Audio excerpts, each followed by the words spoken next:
अमेरिकी राष्ट्रपति Donald Trump ने अपने सोशल मीडिया पोस्ट में कहा कि कनाडा में G7 शिखर सम्मेलन से उनके लौटने का निश्चित रूप से युद्ध विराम से कोई लेना देना नहीं है।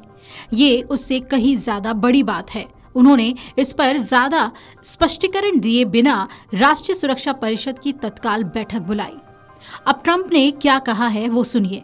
ट्रंप ने ट्रुथ सोशल पर लिखा, प्रचार चाहने वाले फ्रांस के राष्ट्रपति इमैनुअल मैक्रों ने गलती से कहा कि मैं कनाडा के G7 शिखर सम्मेलन को छोड़कर वापस डीसी जा रहा हूं ताकि इजराइल और ईरान के बीच युद्ध विराम पर काम कर सकूं।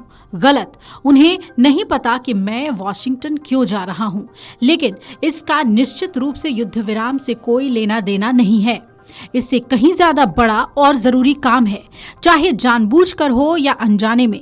इमैनुअल हमेशा गलत ही बोलते हैं, देखते रहिए। इससे पहले मैक्रों ने कहा कि ट्रंप का लक्ष्य ईरान और इजराइल के बीच शांति समझौता कराना है। उन्होंने G7 शिखर सम्मेलन में संवाददाताओं से कहा, वास्तव में मुलाकात का प्रस्ताव है, युद्ध विराम कराने और फिर व्यापक चर्चा शुरू करने के लिए खास तौर से प्रस्ताव दिया गया था। दावा किया गया कि ट्रंप के पश्चिम एशिया के दूत स्टीव विटकॉफ और ईरानी विदेश मंत्री अब्बास अरागची परमाणु समझौते और संघर्ष को समाप्त करने पर चर्चा करने के लिए फिर मुलाकात कर सकते हैं।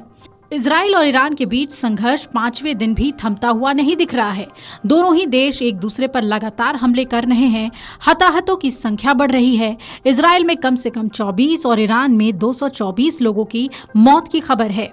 इजराइल के हमलों ने तेहरान के अलावा ईरान के रणनीतिक जगहों, मिसाइल भंडारण, बंकर, लॉन्चर और परमाणु सुविधाओं को नुकसान पहुंचाया। इजराइल ने ईरान के शीर्ष सुरक्षा और खुफिया अधिकारियों को मार गिराया।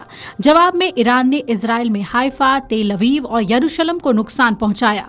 अब G7 देश के नेताओं ने पश्चिम एशिया में तनाव कम करने की अपील की है, लेकिन साथ ही संयुक्त बयान में इस बात की पुष्टि भी की कि इजराइल को आत्मरक्षा का अधिकार है। कनाडा के प्रधानमंत्री कार्यालय की तरफ से जारी G7 देशों के संयुक्त बयान में कहा गया कि हम G7 देशों के नेता पश्चिम एशिया में शांति और स्थिरता का समर्थन करते हैं। साथ ही हम इस बात की पुष्टि करते हैं कि इजराइल को आत्मरक्षा का अधिकार है।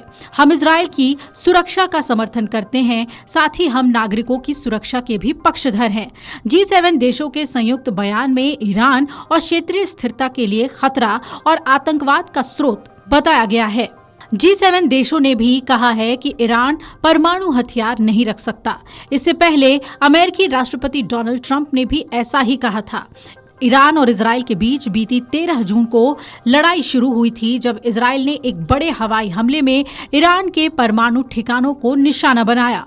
इस हमले में ईरान के परमाणु ठिकानों के साथ ही उसकी सेना के कई शीर्ष कमांडर, परमाणु वैज्ञानिक मारे गए थे। ईरान में अब तक इजरायली हमले में 224 लोगों की मौत हो चुकी है और सैकड़ों घायल हैं।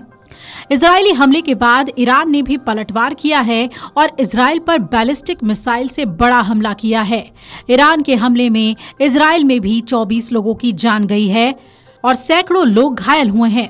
अमेरिकी राष्ट्रपति डोनाल्ड ट्रंप G7 सम्मेलन से एक दिन पहले निकल गए हैं। फ्रांस के राष्ट्रपति ने दावा किया है कि अमेरिका इजराइल और ईरान के बीच संघर्ष विराम कराने की कोशिश कर रहा है। उन्होंने ये भी कहा कि अगर संघर्ष विराम होता है तो फ्रांस भी उसका समर्थन करेगा। हालांकि ट्रंप ने साफ कर दिया कि वो इजराइल ईरान संघर्ष की वजह से वापस नहीं लौटे, बल्कि कुछ बड़ा करने वाले हैं। वहीं मीडिया रिपोर्ट्स में ये दावा किया जा रहा है कि ईरान संघर्ष विराम के लिए बातचीत करना चाहता है और उसने अरब देशों के जरिए अमेरिका को ये संदेश भिजवाया है। अब देखना है कि ट्रंप जो अचानक G7 से वापस लौट गए, क्या वो ईरान के खिलाफ कोई बड़ा एक्शन लेंगे? क्या आने वाले समय में इजराइल का साथ देते हुए अमेरिका भी ईरान के खिलाफ युद्ध मैदान में उतर जाएगा? Video desk अमरुजाला.com।